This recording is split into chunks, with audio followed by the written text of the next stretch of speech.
And since we were talking about railroads, I went through the Moody's Transportation Manual a couple of times. That was 1,500 or 2,000 pages, or probably 1,500 pages. And I found all kinds of interesting things when I was 50 or when I was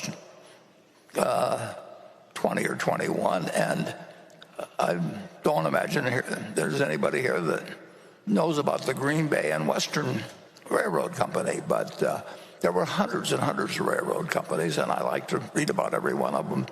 The Green Bay and Western, in those days, everybody had a nickname for railroads. I mean, that was just what Northern Pacific was, the Nipper, and Phoebe Snow was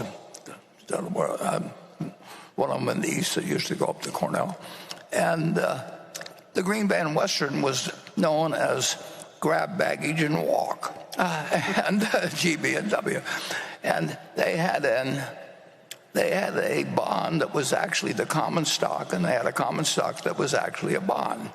And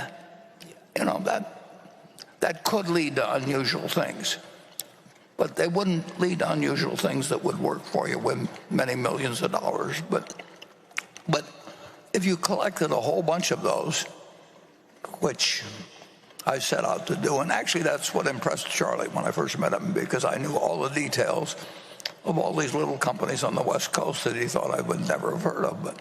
But I knew about the Los Angeles Athletic Club or whatever it might be, and he thought he was the only one that knew about that, and that became an instant point of connection.